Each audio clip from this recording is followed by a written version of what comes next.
corporate world, it could be research, post-graduation, or whatever it is. But actually, it is a drastic change in a student's academic journey, basically, right?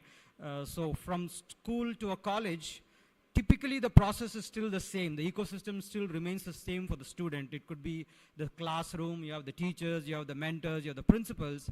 But after the college, basically the world changes the student. So it becomes the responsibility of the institution and the faculty to ensure that the students are able to grapple with that change in a very positive way. So from that regard, when students go into research after his graduation or something, that presents a different challenge to the students. And today I think we have a mix of people here. Probably we have faculty who are acting as guides and mentors to the students. There will be post-graduation students who are researchers themselves. And both these people face a different set of challenges, right? So everyone has their own set of challenges when it comes to the process of research, completing the research, publishing it, the whole process of research. So just to start with, why research, right? I mean, obviously all of you are research scholars here, so you know better than that. So I just wanted to start with the importance of research, right? I mean, as you all know, research is the cornerstone of higher education, or it's a fundamental pillar in terms of education space. Without research, there are no new discoveries, and without new discoveries, actually there is no progress to the mankind as a whole. So everything that we see today around is basically the end result of a research done by a group of people, right? So the research is basically the cornerstone of any academic initiative. It could be college, schools. I'm sure there are a lot of schools that have implemented research-like activities for students. But basically, the research takes a formal outlook at the college level, right? Or when a student graduates out of college, that's when the research takes a very formal outlook. And it is imperative that, the academic institutions today spend much focus on this particular attribute because the world is changing so fast. So research is one thing that is going to keep us as a society as large to be in sync with where the society and the world is going on. So rather than just being a theoretical thing, research, previous one. So as I see, research basically leads us to two things, advancement to knowledge and understanding, right? So when I say advancement to knowledge, research is the first step where new knowledge is being created, right? Anything new that a team or a person identifies or understands is an output of a research study. And this research, the importance of this research lies in the fact that it is actually should be used to address societal challenges, right? Gone are the days when research is looked as a theory and a theoretical concept which lies in a paper, in a document, in a library. That is not the exact purpose of the research. Research at its core should impact, as I show in the screen, policymakers. So research done from Jcet should actually impact at the secretariat in the Tamil Nadu government, where policymakers are going to take decisions on pollution control or whatever it is I'm saying. So research has the power to go and influence decision makers. Research has the power to go and influence the practices of a society, which means basically the way of life. Good research basically can go and alter the way society operates. And that is the power the research brings in to the society as a whole. So apart from just creating knowledge, actually it has a multiplier effect on the society as a large. And in terms of education, you will see that, people who get involved in research have a lot of quality that is getting enhanced, right? It could be critical thinking, thinking out of the box. Researchers spend their time and energy to find solutions to challenges in a more economical, effective way that can be implemented. Now, those things are very important. As I said, gone are the days when, we look at research as a theory and somebody does something that nobody understands. It's not the case anymore, right? There's a joke going around saying that, if you take the balance sheet or the financial statements, it is designed in such a way that nobody apart from a CA should understand that, so that the CA people keep their jobs. Nobody understands the balance sheet. Nobody understands the profit and loss statement. Though I run a company, I myself don't understand my balance sheet sometimes. because it's designed in such a way that, only specific people can understand. But research is coming out of that loop.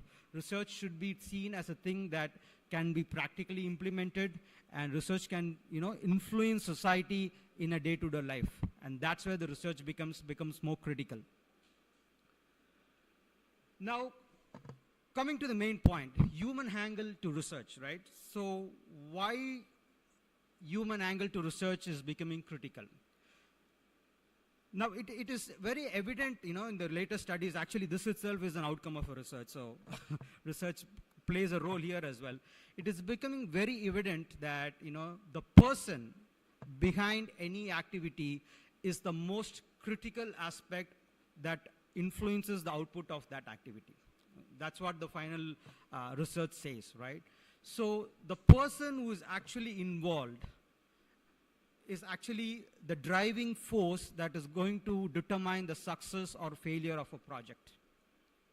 Now, during this course of discussion, I'm going to draw some parallels between the corporate world, just to bring out the criticality of why the type of person matters in research, okay?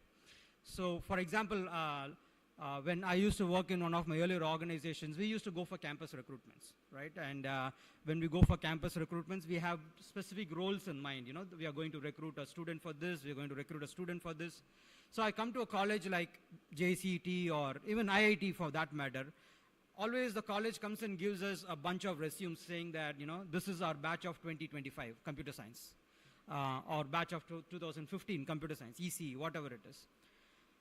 As a recruiter or as an employer, for me, that bunch of resumes doesn't mean anything apart from the fact that these students have undergone the same process, right? They have sat in the same classroom, they have sat in front of the same teachers, they have read the same books, they have done similar projects.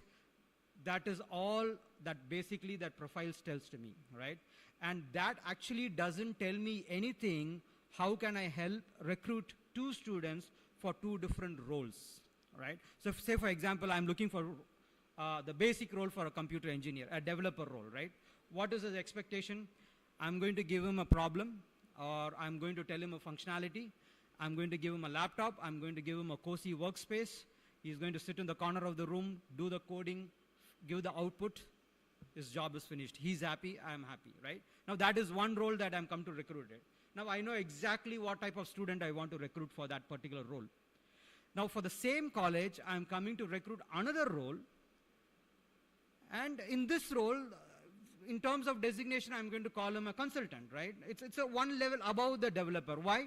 Because I expect that student to do the same job, but my plan is to send him and make him sit in my client's place and do that job, right? So still, the technical skills that I want is same, it doesn't change. But actually the fact that I'm expecting him to go and sit in my customer place brings a whole set of new challenges. Why? Because I know if he's going to sit in a client place, he needs to be more adaptable.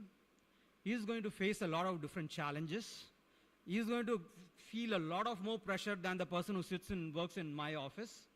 And more importantly, I need that student to be a little bit assertive, right? Now that is a quality. When I say assertive, basically what I mean is, when I send somebody to a country outside of India, there is a 80% chance that that student is going to undergo bullying, right? Professional bullying in terms of his nationality, in terms of his performance, or whatever it is. And in that situation, I don't need the student to sit, cry, get depressed, and at the end of the day, quit his job. That's not what I want from that student, right? So my key thing is I want that student to be a very assertive student, which means he's able to articulate his thoughts, he's able to communicate what he thinks, but in a way that he doesn't hurt others.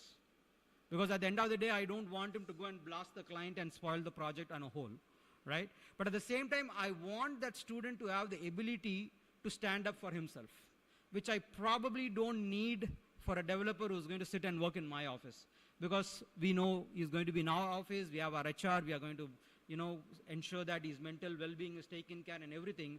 But the same job, just a change of place, brings a new set of skill sets that I'm looking at a person, right? So this particular piece of paper called the profile or the resume doesn't give me that information. Doesn't tell me this student is assertive. This student is somebody who can manage the pressure if I send him to a country like Venezuela, right? It's a different society. It's a different way of life. Can this student be adaptable to such a condition? That information or that pointers doesn't tell me. Now, similarly, if I come back to the research side of it, right? Different research topics actually needs to be given to different type of people. And that is very, very critical for somebody to understand, right? It could be from a mentor's point of view when somebody comes to you as a guide and asks you, sir, in which area can I do a research? Or, I want to do a research in this particular area. As a faculty, as a mentor, as a guide, you should be able to bring this human angle in perspective and try to guide him in the right direction. Because there are certain things that aligns itself just by picking the right guy for the right job, right? As I tell you, you can easily leverage his strengths and skill sets because the student comes with that particular skill sets in that area. He is going to maximize his motivation and engagement. So somebody who's passionate about that particular workspace or work area, he's going to do excellence. As a guide, you will not be required to push him at every level because research is not an easy task. It's not a one-day job. It's not a one-week job. It's probably going to take 6 months, 12 months, 18 months. And you can't keep pushing a student if he's not seeing results at that level. So the first thing is he should be able to maximize his own motivation and engagement. Enhancing the quality and innovation. You give the right job to the right guy, you will see that the quality of output is drastically high because he is involving himself in that. And basically, it fosters a very positive environment for the whole research process, which is absolutely critical for the success of research. You can't drive a research study or a research process where the student or the research scholar is in a frustrated mode where he believes that he's not seeing the end of the tunnel and he's just traveling in the path and all the stuff. That actually adds a lot of pressure on all the stakeholders involved in the process, just not the research scholar. It adds pressure to the guide, it adds pressure to the institution, principals. Everybody gets impacted when the environment is not right. Now, according to a very interesting study, there are certain personality traits that has been identified and published saying that what type of people should be involved in what type of research. Can you believe that? So it's not that, somebody thinks that he likes in that particular area. Somebody thinks I like cars, so I want to do automotive engineering. Or somebody thinks like that is not the case, right?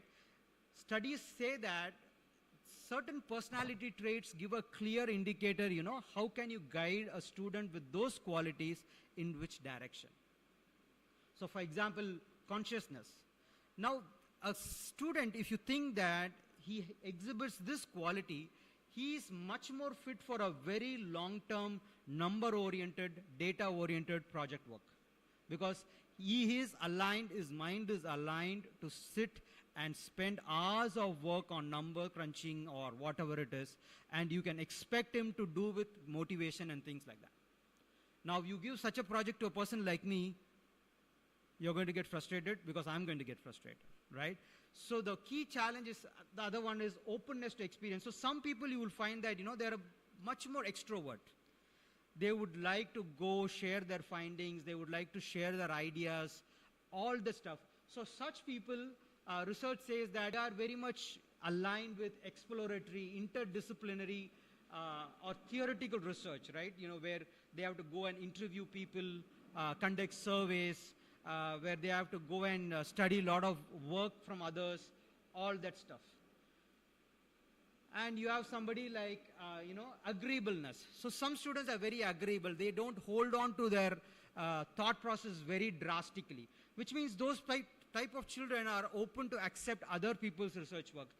They're open to new ideas. They're open to study others' work and implement in their study of work. So if you have projects that, that doesn't need a lot of core technical idea, but you need somebody to go and gather a lot of information, bring an inference report, right? It's about studying 10 different research reports, studying with 10 different people, and then bringing out a summary.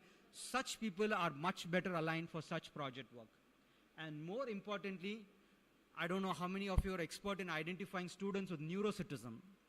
Now that is a term which says that there are signs in a student which indicates that he's going to get into depression if he doesn't see the output in a limited period of time. Now those people are actually not aligned to do a long-term research. So if you're a guide or a mentor or somebody and you think, as a student you have spent some time with them, you think this person is not that type of person, it is very much advisable that, you stop him or tell him a short-term project report or a research report where you don't lead, to affect the mental well-being of a student as a whole. Now, these type of personality traits, these are very, very critical when, somebody is assigned a particular research topic or somebody wants to choose a research topic. So at the first stage, it's about self-assessment, right? As I said, research takes a very formal outlook after graduation. So typically it's at 21 years of age, the age where students think that they know everything. Well, actually they don't know much about how the society works or how the things work outside world. So at that age, when somebody comes into a research work straight out of college, it is important, it is imperative that as a mentor, as an institution, as a guide, you have in mind about this human approach or the human angle to this particular thing and advise correctly to the student saying that, we think this is your better approach or we think this is your better area of work leading to overall success of the research. Now, how do you understand a person? As I said, when I go for a campus recruitment, they give a profile, and that profile doesn't help me to understand a person, right? It tells me he has undergone this course, this is the 87% he has scored, his CGPA is this one, his schooling is from this place, but it really doesn't help me to understand the person. So the human angle basically comes with 4 major steps, right? As I said, the first thing is the self-assessment. As a student, as a mentor, or if you are a research scholar yourself, do a self-assessment of yourself. Try to understand what is your strengths and weakness. It's not what you like, it's not what you want, it's basically what is your strength. Can you sit and do a number crunching for 6 months? Have you done that in your 21 years of life? Are you a guy who likes to sit in the corner of the room and solve puzzles? Are you a guy who sits in the corner of the room and solve math? Or are you a guy who cannot sit in one place for 30 minutes alone? All these things needs to be a self-assessment. Open communication. Talk with your mentors, talk with the guides, and the guides vice versa. Talk with your students. Try to understand him as a person, right? It's not just what he has studied, what is his BTech, what is his grades, what is his percentage. It's more about open communication about the strengths and weaknesses of a student. Skills assessment. Assess the skills of the student or the person who wants to do the research.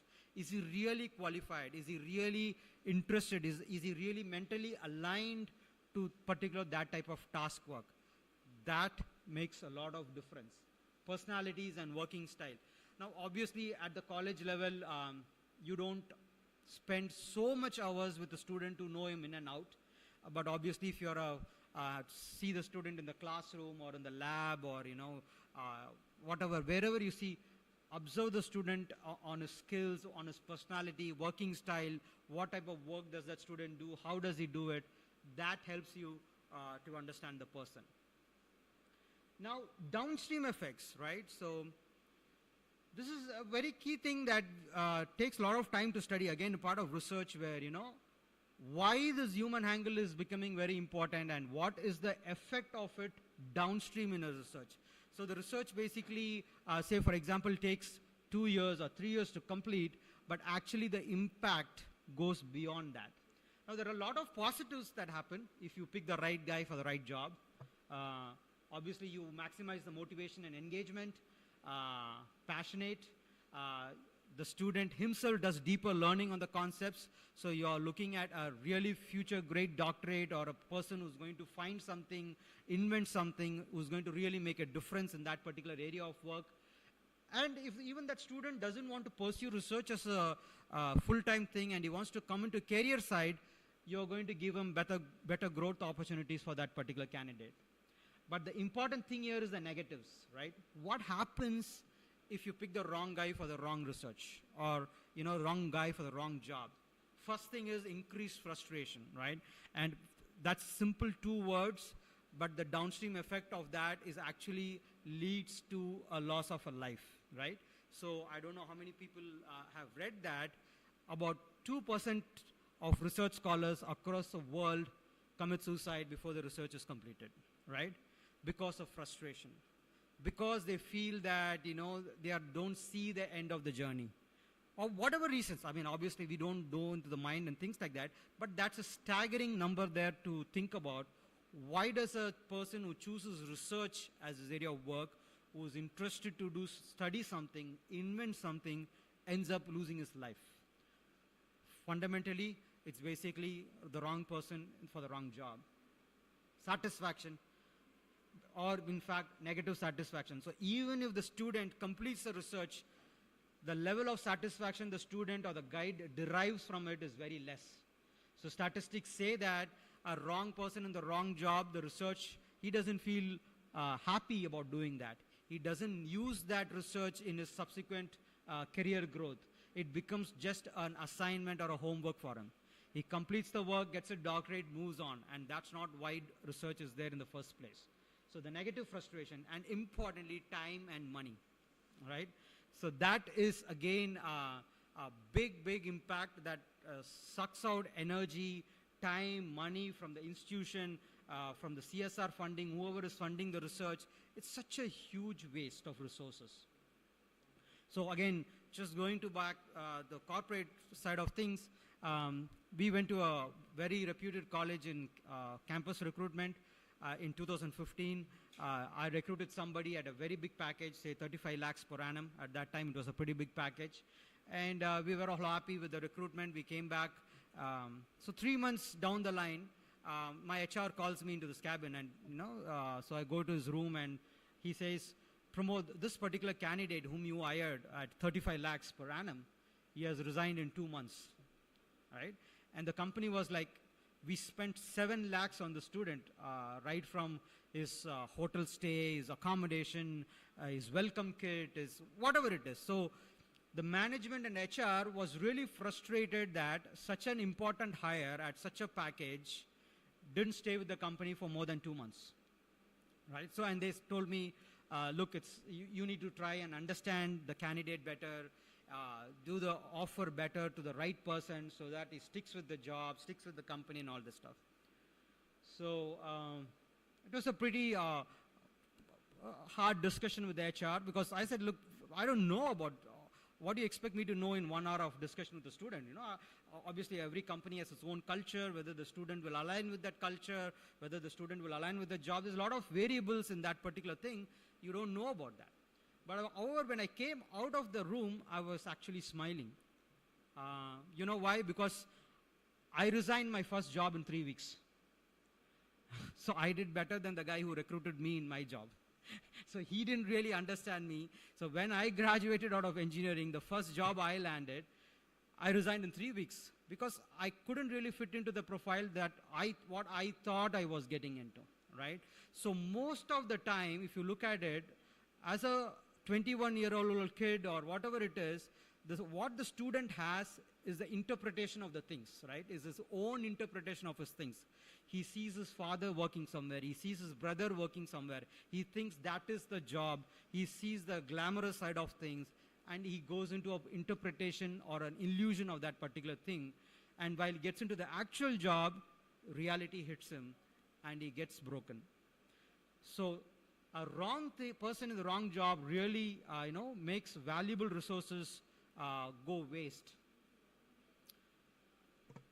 So in summary, I think the bottom line I wanted to say was, even in research, it is very critical that we as an institution or the research guide or the mentor or whoever it is, emphasize a lot on the human approach before you allocate a research product to someone. I know the research includes, picking up the topic to concept to writing and publishing and all this stuff.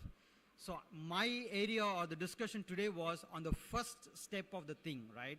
More than picking up the concept, help in picking up the right person for the right concept. And that solves half of the problem. Spend some time with the candidate, spend some time with the student, or even if you are a research scholar, you are on your own, spend time with yourself. Think about your strengths, think about your weaknesses. Do you really want to do this? Do you really want to spend the next 2 years of your life in that space? Think everything, right? So the person basically should not be an interpretation of things.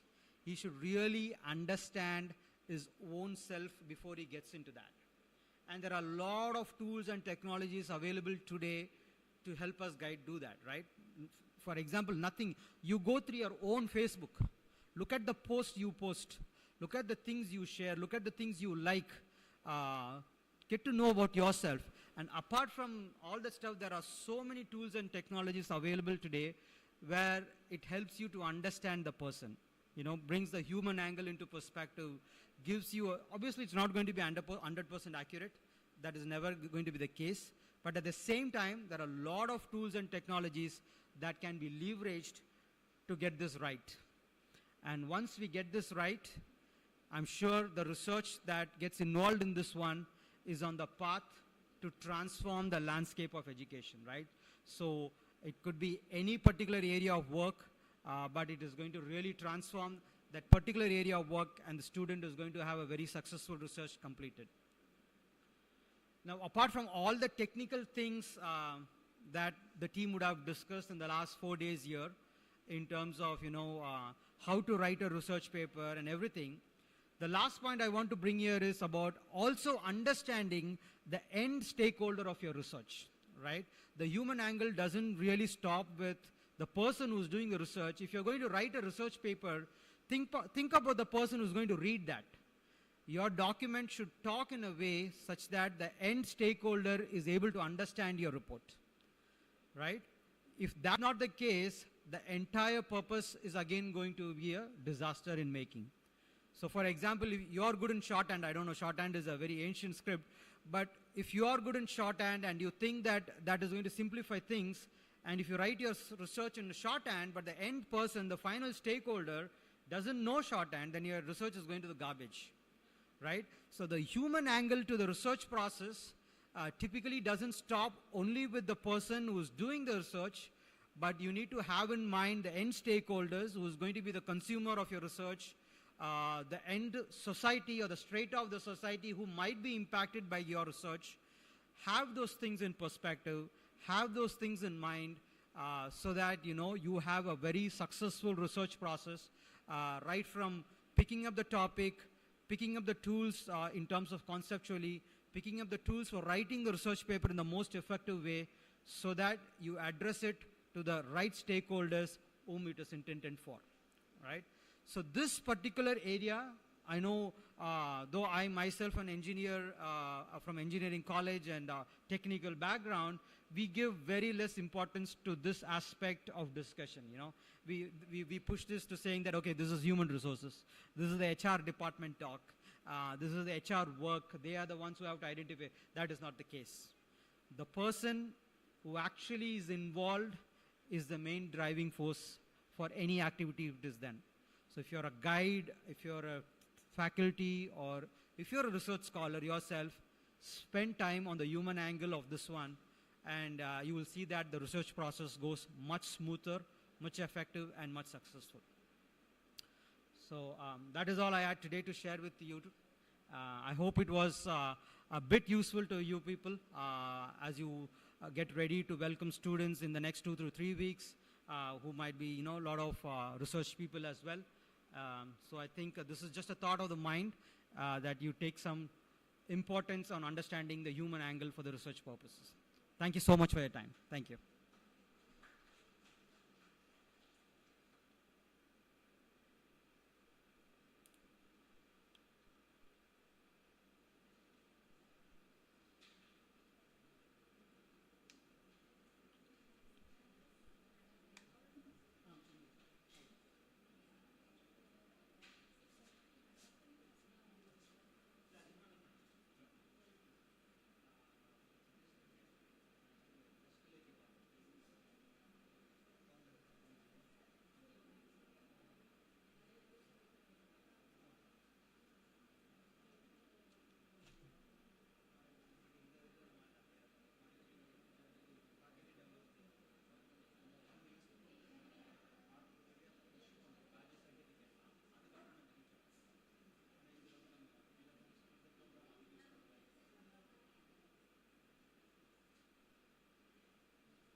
As we have come to the end of today's session, I would like to extend a heartfelt thank to the speaker for sharing his knowledge and expertise with us. In order to appreciate the external participants, we are honoring them with certificates. I would like to call upon the names. They can come over the stage and collect their certificates. Ms. N. Yashima, Assistant Professor, CSE Department from Kingston Engineering College, Vellore. I would like to invite Principal to hand over the certificate.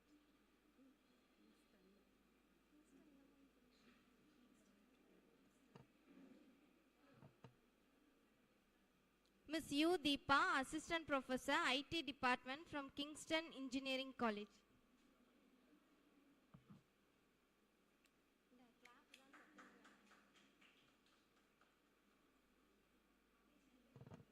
Kindly give a round of applause.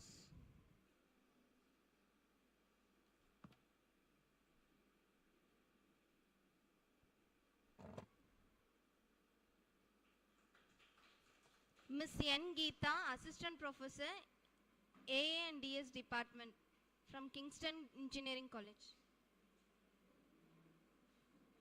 Ms. R. Archana, Assistant Professor from Kingston Engineering College.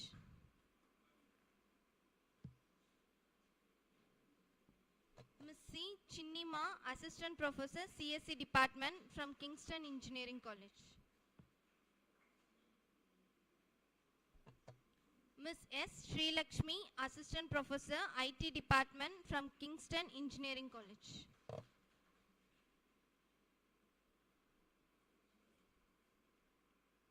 Ms. R. Beulah Joyce, Assistant Professor from Kingston Engineering College.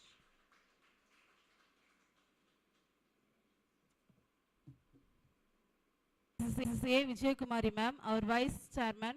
Engineer A. Vijay Kumari ma'am, our Vice Chairman. Engineer K. Navraj sir and our Joint Secretary Dr. K. Deena ma'am. The leadership, vision and unwavering support for academic excellence continue to inspire and guide all of us. We are truly fortunate to have such dedicated leaders steering the institution toward great heights.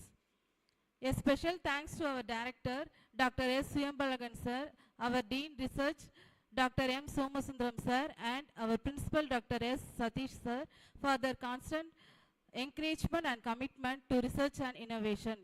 Additionally, we would like to acknowledge the invaluable support of Dr. J. Dilip Singh, Coordinator, Head of the Department of Mechanical Engineering, for the leadership and guidance throughout the event. We are sincerely thankful to our esteemed resource persons, Dr. D. Damodaran, Dean Research, JPR University, Chennai, Dr. B. Satish, Principal JCT, Dr. R. Dinesh Kumar, Associate Professor, Savita Engineering College, Chennai, Mr. M. Malayappan, Director, Pantech Group of Companies, Mr. Pramod Damodaran, Director, Hestream Private Limited, Chennai. Thank you for delivering such insightful and practical sessions, which will certainly empower all of us in our future research endeavors. Our deepest appreciation extends to all the head of department, faculty members, non-teaching staff and our librarian whose support and dedication have made this event a grand success. A very special thanks to Ms. S. Srilekha from the MBA department and Mr. Judson Daniel for their exceptional coordination in managing the hybrid mode and ensuring smooth live streaming through Google Meet and YouTube. We also extend our gratitude to all our participants, principal, head of department, faculty members, research scholars and postgraduate students from both national and international institutions. Your presence and active participation have made this event meaningful and engaging.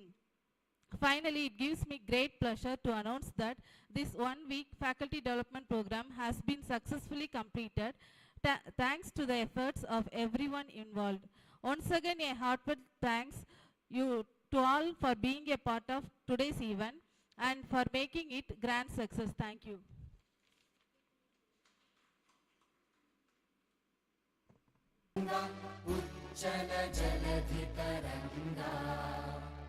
तव शुभ नामे जागे, तव शुभ आशीष मांगे। गाहे तव जय गाथा जनगण मंगलदायक जय हे भारत भाग्य विधाता जय हे